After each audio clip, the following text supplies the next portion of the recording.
Okay, so we are on the 21st floor, right? Yeah. This is like a fabulous view, as you can see.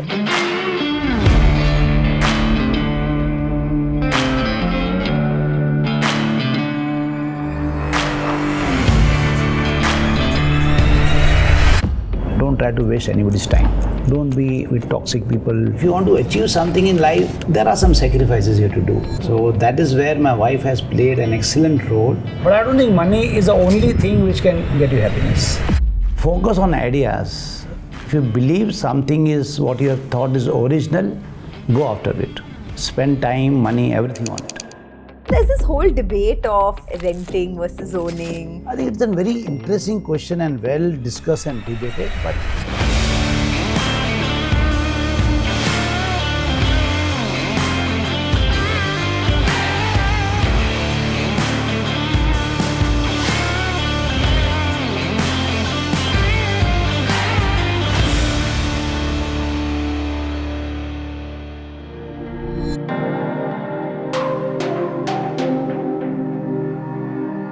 I'm Sonia Shenoy. I've been a business news journalist with CNBC TV 18 for over a decade, speaking to market veterans and corporate leaders, analyzing the stock markets and investment strategies over the years. Through my work on business news channels and on social media, I've always strived to educate and empower people on how to grow their money. And now I bring to you Visionaries of India by Mashable India, a show where we get India's top entrepreneurs to talk about their journeys, demystify their personal and professional lives, and get you a slice of what the economic landscape of India could look like over the next decade. And our guest on this episode of Visionaries of India is Dinesh Thakkar, the MD and CEO of Angel One Limited, one of India's largest retail broking houses. Dinesh Thakkar has built a company from scratch, taking it to a 20,000 crore market cap. Not just that, he himself is worth over 3,000 crores. So we speak to him about his wealth creation journey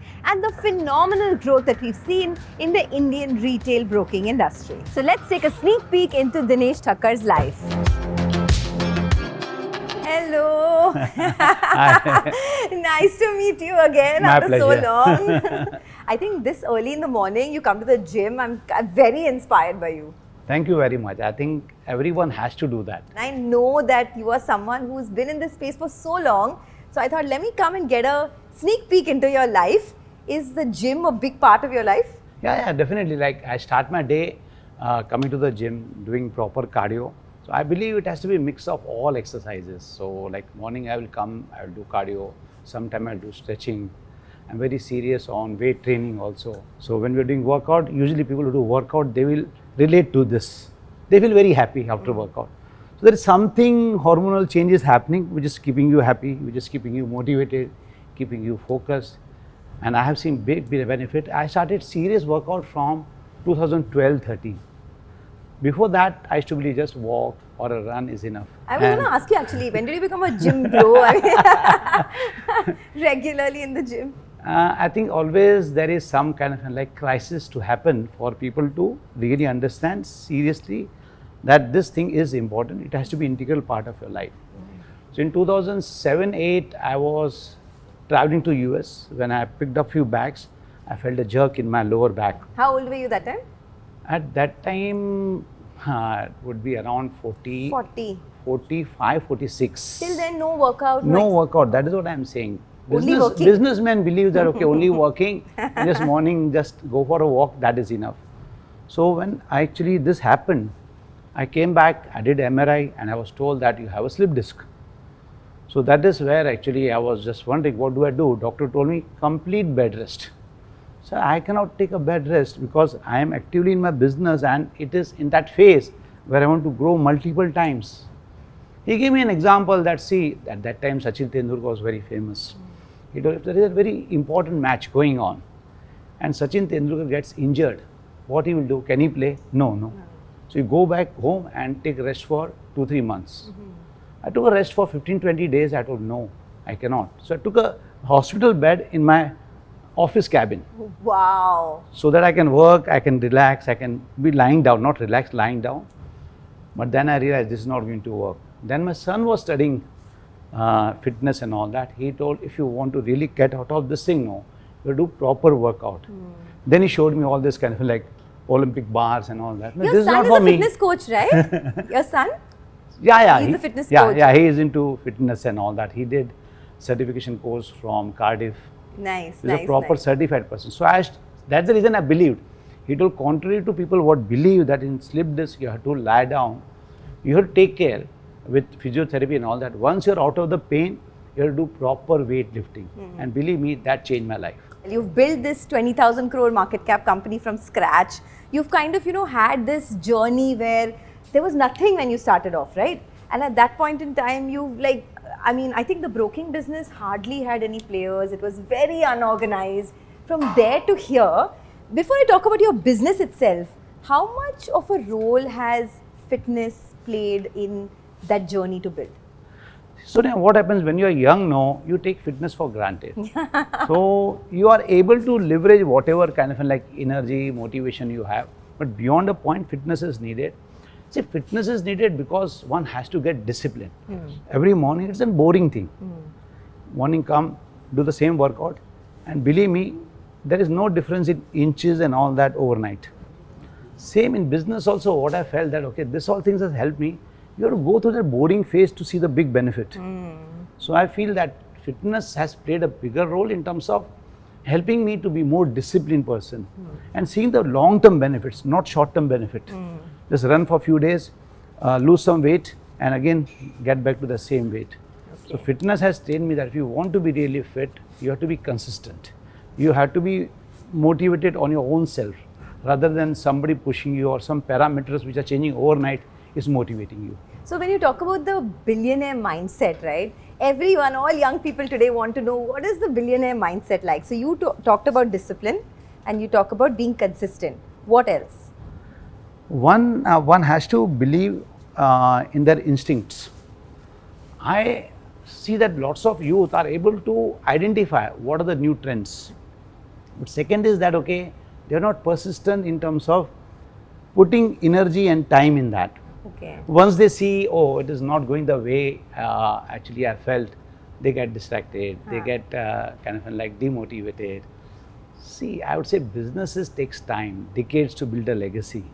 And youth today, they want to do something and see results in 2 or 3 years. Results. It cannot be that way. You set your milestones. Are you seeing that kind of like markers moving towards where you want it to go? If it is moving, then continue with that. You will be successful only like when you come out with some instinct, some idea which is attractive. But then you should be ready for that boarding phase where you're building it for that ultimate result. That is, I think, youth has to understand and ingrain in their journey. Okay, someone from your team was telling me something that you do which is very interesting, which is called the Failure Club, right? Where you talk to your employees and everyone who works in your organization and ask them to come up with ideas, but not fearing failure. Tell us a little bit about that, and does it work? It was in, I think, 2009-10 after global financial crisis, where somebody told me that when I was talking to someone that, okay, that you're doing something, maybe you failed and all that, but he told me that you have failed 20 times. So I don't look at this, after failing 20 times also, we are here. So that inspired me to have this failure club. So what I understood is that, okay, many people fear failure. So failure does not mean you have gone wrong. You attempted at least. Correct. When you attempt it, then you have to learn lessons, you have to evolve and come to a stage where you are able to be successfully delivering what you want to. But if at all you are scared, you are trying to hide a failed project, so there is no learning that you are passing on to your team. So we started this failure club where we talk about what project we started, what was the main goal and why this person failed. So other people chip in and say that, okay, hey, can we do it this way, which can make us reach that results? And we have seen lots of failed projects reaching an excellent results, really? excellent goals. Wow, that's very interesting actually. One of the failed projects, I will say, I invested heavily in internet trading platform. Okay. I failed in a big way. I almost lost my 80% of capital. When was this? That was in 2001 when this .com bubble happened. Before we head home, I know you've had this really hard workout, so I'm sure you're hungry. I'm also a little hungry actually. But tell me, for someone who's building for the future, right? in any sector, what would your advice be? See, first, youth has to understand, okay, don't do something which has already been invented. Don't do something which has already been disrupted. With this new technology coming in, lots of disruption is yet to happen. Like I believe what? if at all, like we are at 1x, where we are going to reach is 100x. So when we are talking about building machine learning, AI, we talk about artificial intelligence, but right now it's just a marketing buzzword. But I believe lots of disruption can be done in lots of industry using proper technology, AI and all that. If you look at simple, any app is a dumb app. They don't have intelligence. How to build intelligence in that? We have to think that way. So youth has to understand, rather than copying anything where existing player has got a scale, they have to work out something which users say it is wow, it is for me. Start low.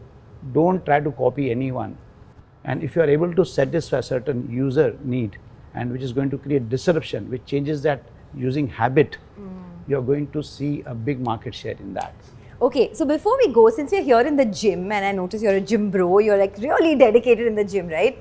For someone who is perhaps not that involved in fitness, because I do know that a lot of people who have made it in life are now looking for longevity as the next big thing to, aspire to be. What is your message to them? See, one has to understand why you require longevity. Longevity we require because when in the young age we do lots of mistakes, as I told, failure club and all that, we become wiser. But at the age of 50, you have a potential to really create a big kind of property from whatever wisdom or knowledge or lessons you have learned. But if you're not fit, you're unable to execute your project, you cannot reach that goal what you wanted to in life. So whatever goals, big goals that you think about, I always think that you should think big, which they have to achieve in 30 years. But when you are 30 years, if you're physically or weak, emotionally or weak, it is not going to help. Look at the example of Dhirubhai Ambani and all that. They were able to create this organization, what they create at the age of 50s. But had they been fitter than what they were, they could have continued for next 20, 30 years. Correct. So look at the benefit. It's like power of compounding. Correct. It is maximum at the end. So like for me, like when I started digital business, we had just 15 lakh customers. And today we are adding 1 crore customer per year. So as passing year, you are able to compound your business. That foundation. So you have to be fit, you have to be active. So don't look at longevity just to increase your age without any reason. There is a reason, because there are lots of benefit, not only in business, in your family life also. You are fit, you are able to take, go to vacation with your family, fitter, not thinking about, oh, this I can't do, that I can't do. Okay, so since you spoke about family life, I want to now take a sneak peek into your home, if you don't mind, and we'll have some breakfast as well. Sure, definitely, my pleasure. Okay, let's go.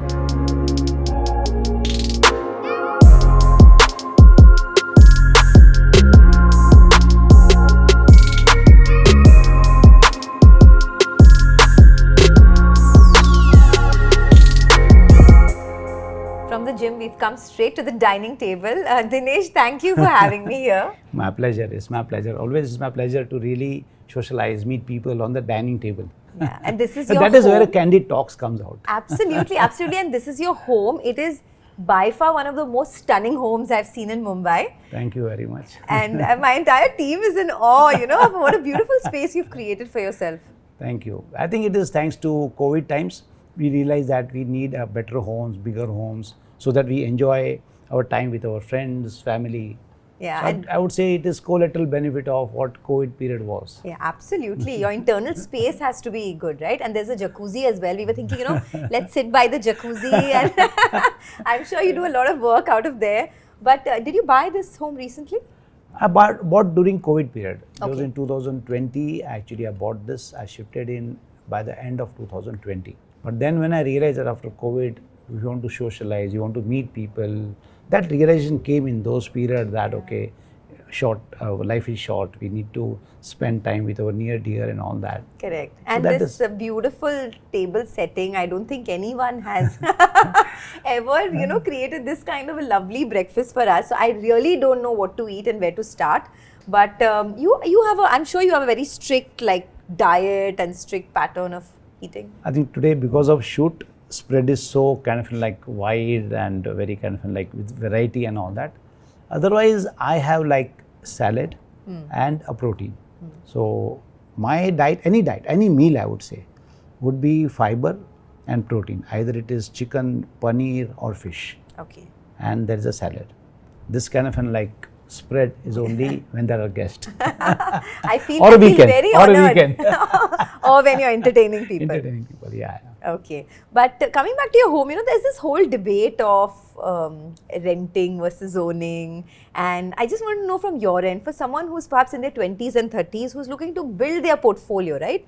Looking to build, like reach their financial goals. At what point do you decide that, okay, now I need to buy my home versus stay rented? I think it's a very interesting question and well discussed and debated, but people are unable to conclude on what is right. It may be right for some person, it may be right for some other person to rent or to own. But I will just share my experience. I feel that when you start your career or something, you need capital to focus on your career. So that is where it is okay to rent and be okay shifting your places till the time you decide, oh, this is a place, this is a location I want to settle.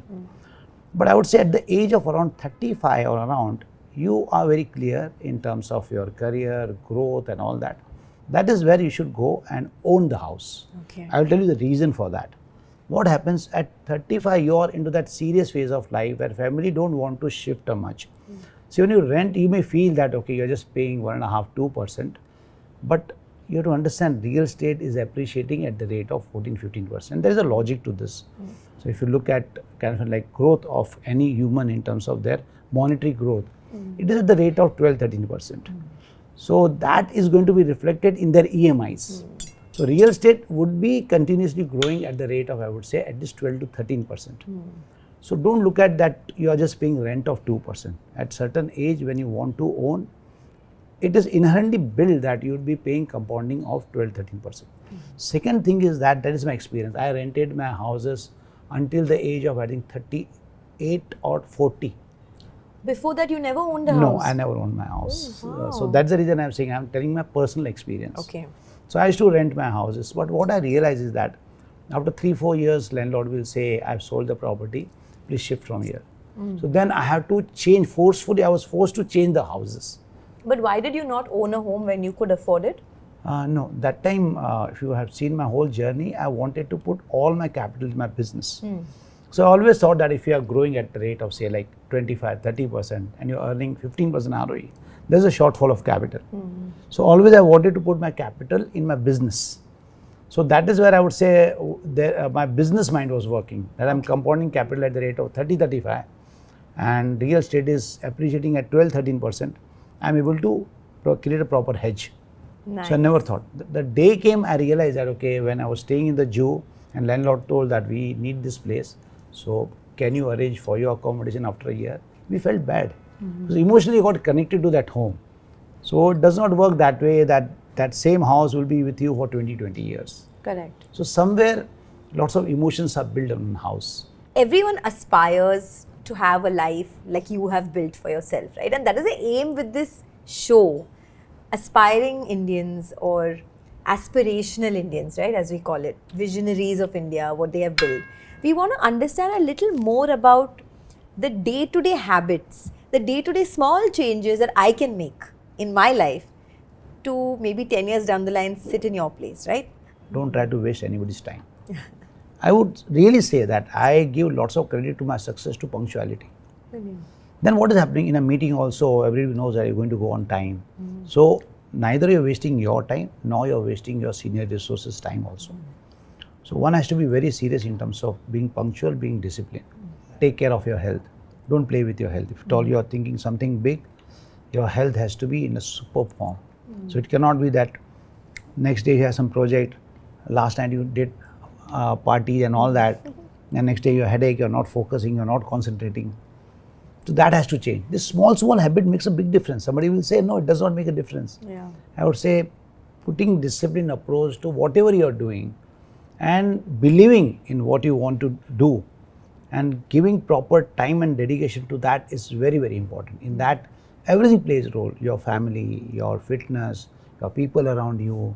Don't be with toxic people. Don't try to work out something short-term fames and all that, which may not be aligned to your goals. If you're focused on what you want to achieve, people will appreciate, people will talk about you. Don't try to grab attention every now and then. It is not needed. What is needed is that whatever you have started, are you achieving that milestones? Are you achieving that initial success, which may not be visible to the outside world? What I did, people feel that 2020 Angel became digital. But I know I started my journey. Every year I was building something and getting near to this goal, what I am today. Every year I want to get closer to where I want to be in next 10 years. So what I watch is that, am I gaining certain market share? Am I getting more user in services that I'm creating? If numbers are showing that it is happening, I don't want external validation.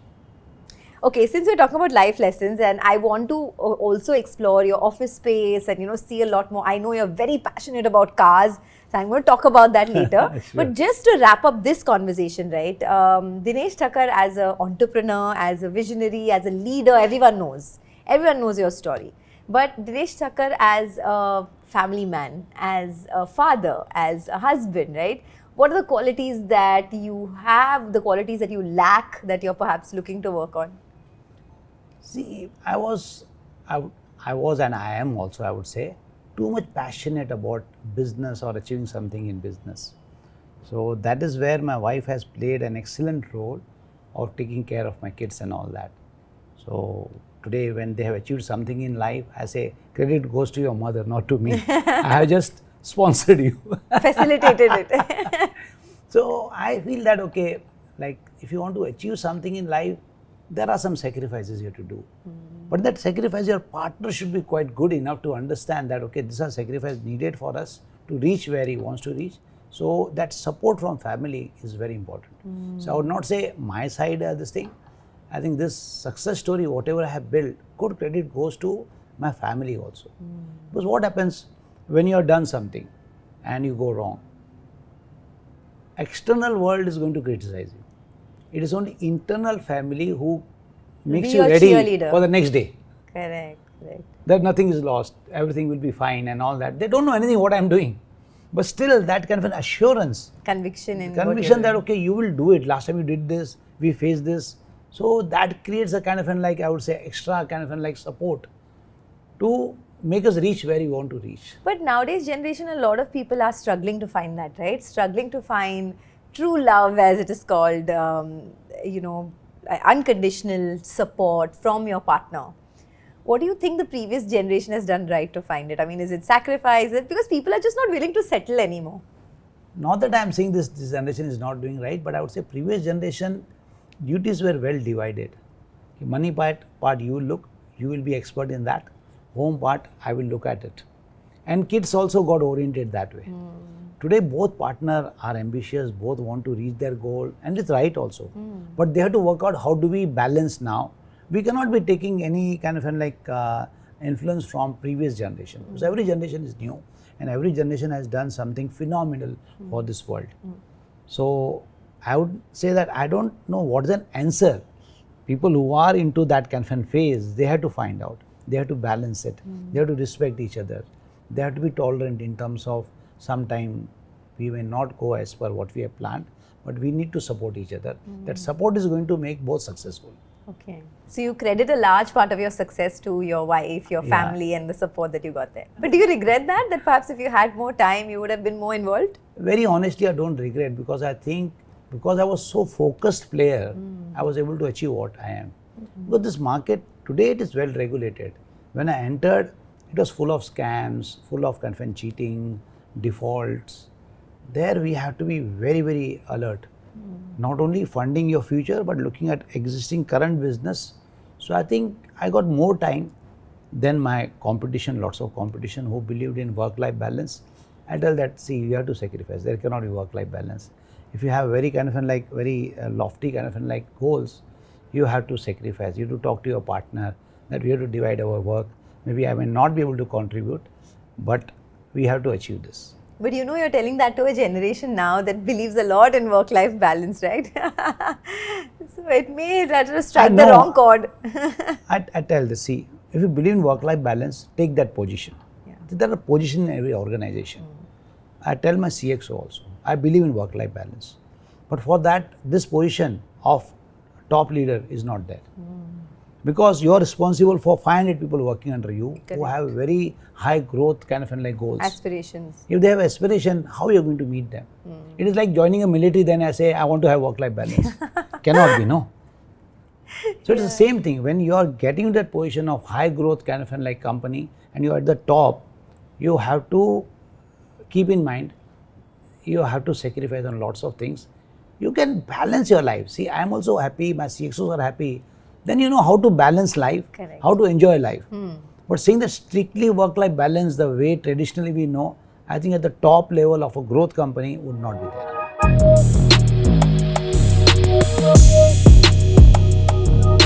Okay, so we are on the 21st floor, right? Yeah.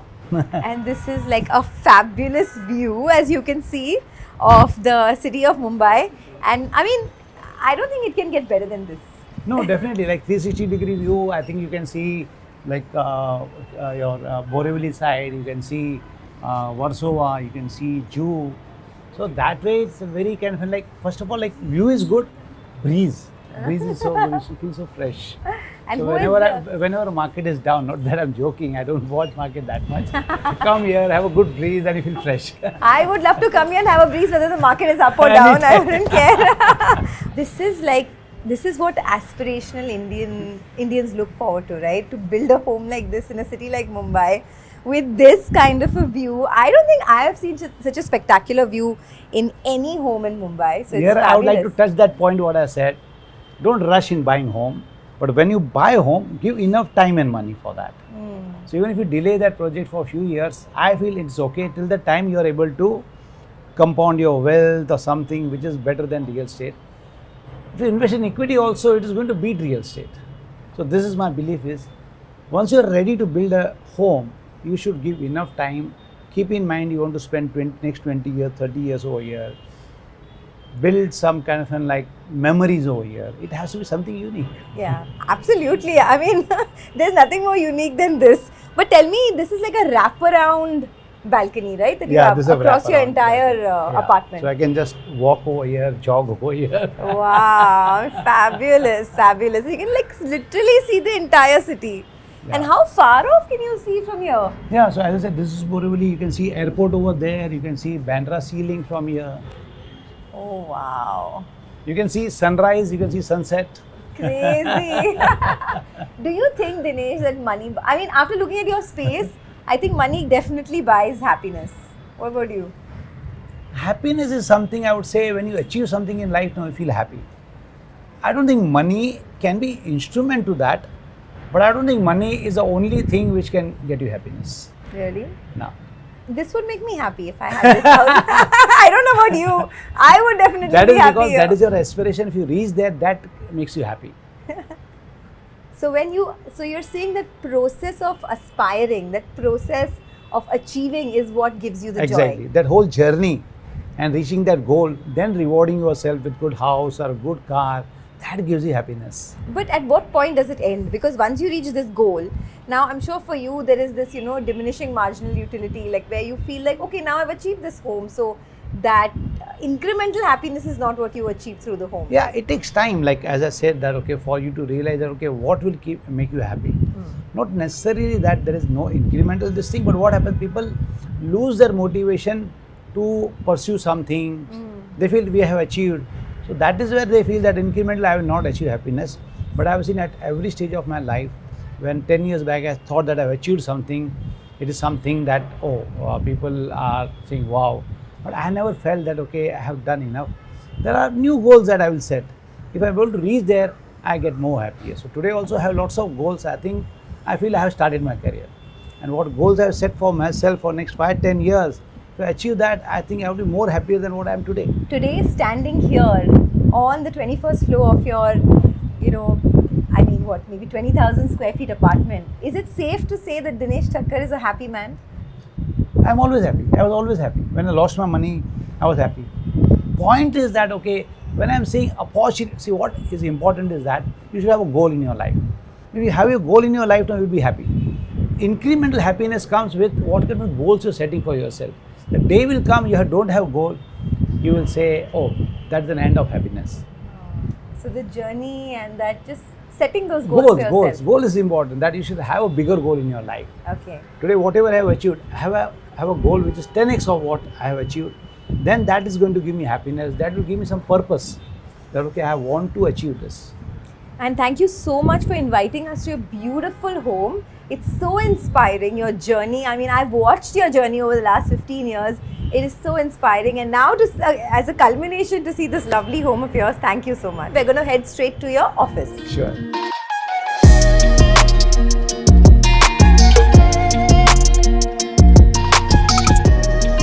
Okay, now we're headed to Dinesh's office, but not in just any car, right? We're in one of Dinesh's sports cars, and people don't need to know because they know already that he has a passion for sports cars, and this is the BMW i7, the new EV. New EV. Yeah, it's fabulous. I mean, it's such a beautiful car, and I mean, you've had this passion for sports cars all along.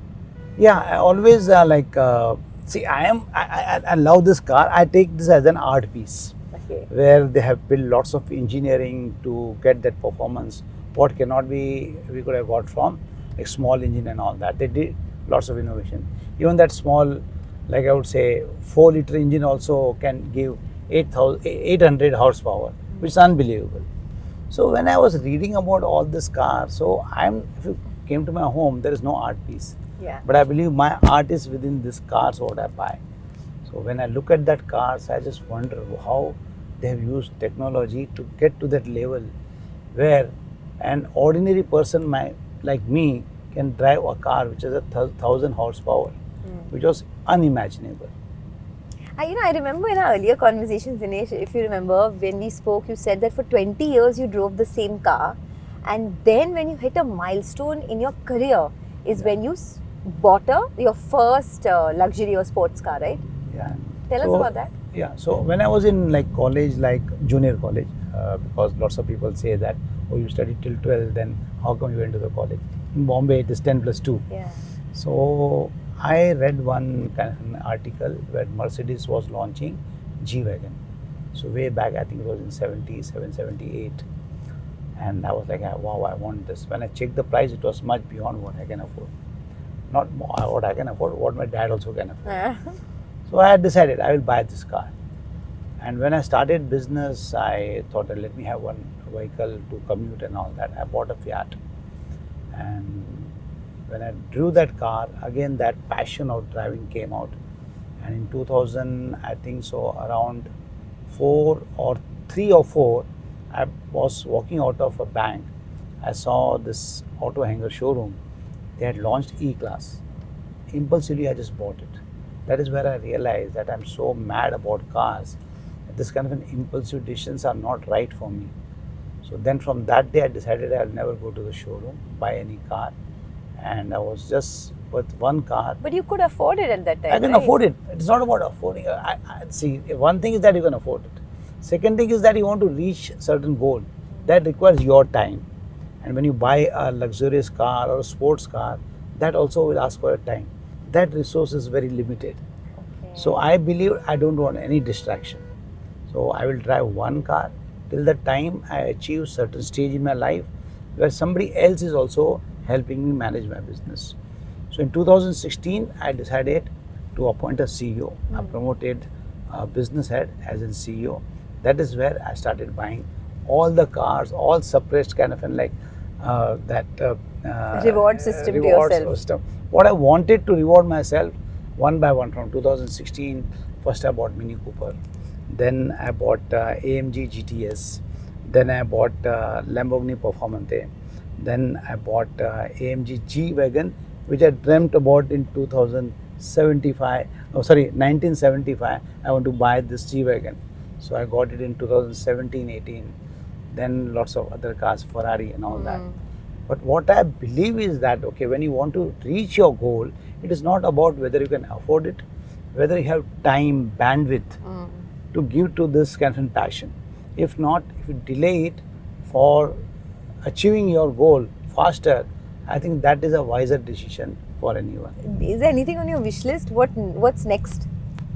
See, wish list is always to get high-powered car, what is used on track and all that, whenever commercial version comes.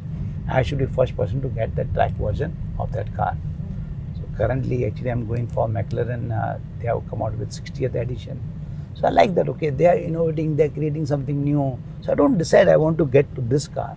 Anything incremental what they have done, which is towards like making it faster, far more stable, easy to drive, where I can get the thrill what I wanted when I was 35, 40. Same thrill I can get, same speed I can drive at this age because of innovation what car has done. So if any car comes with that kind of like ability and all that, I would like to go for that car. All my cars, if you see, they are last track version of shelf models what that company has. Like Ferrari 488 is a very popular model. I have 488 Pista. Okay. Lamborghini, if you see, Huracan is a very popular model. I have Huracan Performante, which is a track version. Track version. Porsche, same thing. I have GT3 RS, which is a track version, which is stiffer, difficult to drive. Not difficult to drive, but not comfortable, I would say. Easy to drive, but not easy to be in comfort.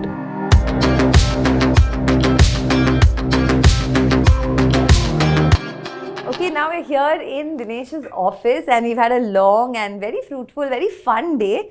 We saw your home, your gym, and now we're at the place where you've built everything.